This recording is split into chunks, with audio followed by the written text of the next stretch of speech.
Ummah, les chrétiens dans la Ummah, les non-musulmans dans la Ummah, ok? Il les a mis à l'intérieur. Parce que les musulmans aujourd'hui ils oublient, il y a l'Ummah islamiyya, il y a la Ummah musulmane, il y a aussi une autre Ummah que le prophète avait considérée. Une Ummah que lui, il a créée avec 9 tribus au total, dont des non-musulmans. Dis-moi. Mais du coup, c'est-à-dire que si un chrétien ou un juif pouvait vivre dans l'état musulman, mais avec leur règle. Exactement, sans aucun problème. Ok? D'ailleurs, les Juifs, sur les 9 tribus que composait l'État de Médine, 4 étaient juifs. Vous voyez? Donc, on est quasiment presque à du 40%. Et ils avaient leurs propres règles, leurs propres lois, leurs propres tribunaux. Il n'y a aucun problème avec ça. Ok? Le prophète les a totalement laissés. Non seulement il les a laissés, mais il a dit qu'ils font partie de notre communauté nationale. Et si l'un d'entre eux est attaqué, nous allons tous le défendre. Vous voyez? Voyez comment c'est horrible les gens qui ont détourné le message de l'islam. Ça, c'est pas connu, même chez les propres musulmans. Je me rappelle quand j'étais au Maroc la dernière fois, mon oncle qui parle à ses filles et il raconte un truc et il parle avant de dire le mot juif, il dit hachak. Hachak ihud.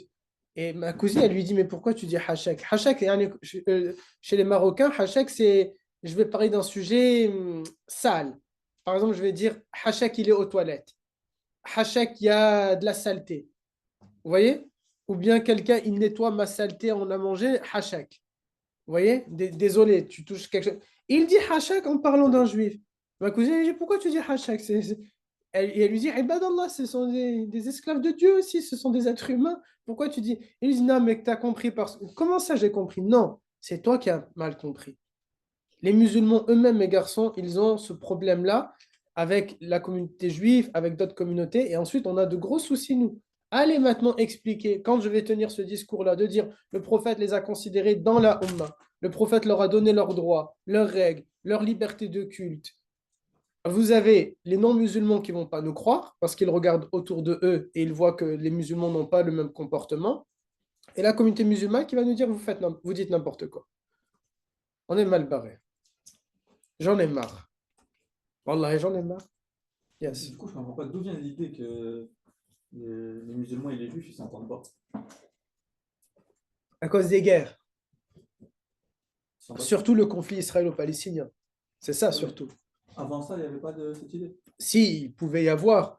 Il faut savoir déjà que la communauté juive est malmenée depuis toujours. Par les Romains, les Byzantins, les Perses, par toutes les dynasties, par tous les royaumes, par même les démocraties, par les empires, et depuis le Moyen Âge. Donc, il y a peut-être eu des idées comme ça antisémites qui se sont véhiculées.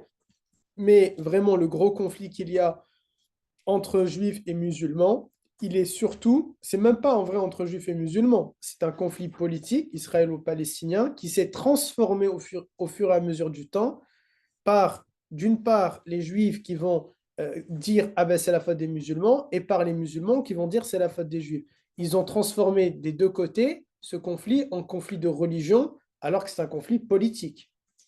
Puisque, par exemple, Israël n'est pas un État juif. Israël est un État avec une idéologie sioniste. Ce n'est pas la religion juive qui dirige. La religion, c'est quoi du judaïsme? C'est la Torah. Or, maintenant, par exemple, ils vont regarder le Talmud. Le Talmud, c'est des livres qui sont écrits, 50 livres qui sont écrits par des rabbins. Ce n'est pas la religion qui est en train d'être gouvernée. Donc, c'est pour ça qu'il y a eu tout ça qui s'est mis. Et puis après, il y a aussi la stupidité de la communauté musulmane qui a considéré les juifs comme des rivales et peut-être quelques juifs aussi qui ont considéré les musulmans comme des rivaux. Et ça, malheureusement, ben, ça a donné naissance à tous ces problèmes-là. Or, et on l'a vu dans les mers d'écran, le prophète a combattu les idées d'antisémites dès le départ. Quand, par exemple, Hafsa va dire une parole antisémite, elle va dire au prophète ah, reste avec ta juif en parlant de sa fille. Le prophète arrête de parler avec Hafsa pendant 3 mois pour montrer sa désapprobation. C'est pas rien. Ça veut dire que c'est un geste fort. Dès le départ, je suis à 2 doigts de divorcer avec toi. À 10 jours près, il va divorcer avec elle. Et c'est un divorce révocable, qui vient de Allah Azza wa Jal, parce qu'elle a dit ta juif. Et ça, le prophète ne l'a pas accepté. Et il y a un grand souci maintenant des musulmans et aussi des non-musulmans. C'est un conflit politique qui est en plus maintenant trop ancré. Alors on se pose des questions, est-ce que on va s'en sortir? Mais, pardon, Wassim, sachez, mes garçons, que quand on vous explique que les musulmans n'aiment pas les juifs, c'est pas vrai non plus.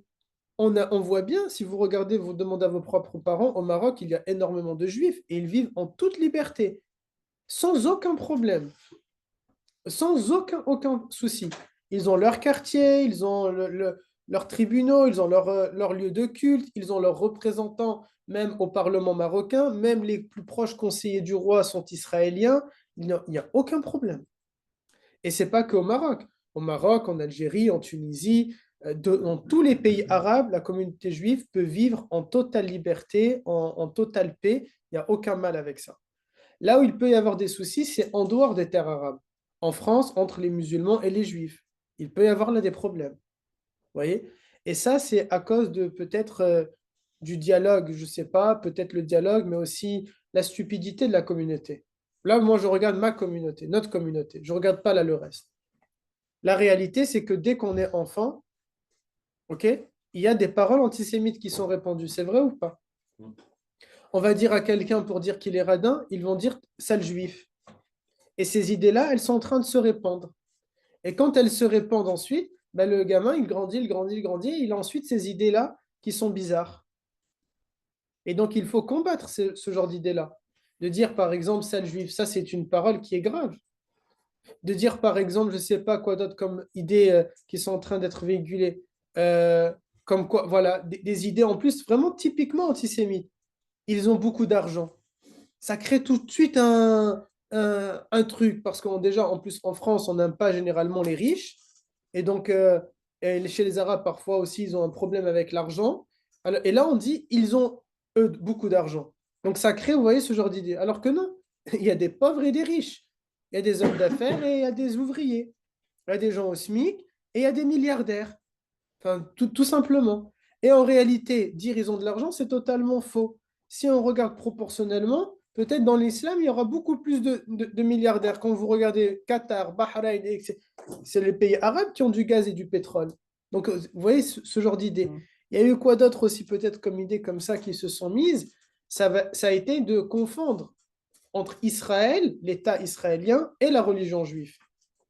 De considérer les Juifs sont en train de tuer des Palestiniens. Sauf que non, les Juifs ne sont pas en train de tuer des Palestiniens.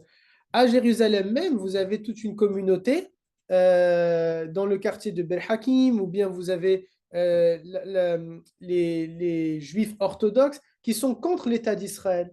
Eux-mêmes, ils se battent contre l'idéologie politique de l'État d'Israël. Et au sein de la Knesset, le Parlement israélien, vous avez des gens de gauche qui disent que les Palestiniens ont droit à un État. Vous avez des gens de gauche qui sont en train de dire c'est toi, Ayoub, tu sais où est-ce qu'il est? Amène-moi ou Reda, tu sais où est-ce qu'il est, la batterie externe, s'il te plaît, avec son câble. Vous avez donc des gens qui sont en train de confondre. Au sein du Parlement israélien, vous avez des gens qui sont pro-palestiniens. Et vous avez des gens d'extrême droite. Le ministre de la Défense israélienne aujourd'hui, il dit il faut tuer tous les Palestiniens. Oui, mais ça, c'est pas une parole juive. C'est une parole avec son câble, c'est pas lui. Son câble, le câble de l'iPhone. Donc, vous voyez, c'est tout ça qui a créé tout ce genre de problème-là. C'est malheureux. C'est malheureux parce qu'on est en train ensuite d'avoir une image qui est désastreuse de la part de notre communauté, antisémite, etc., etc. Et ça, c'est très mauvais. Très mauvais. Il y avait des questions, je crois, voici.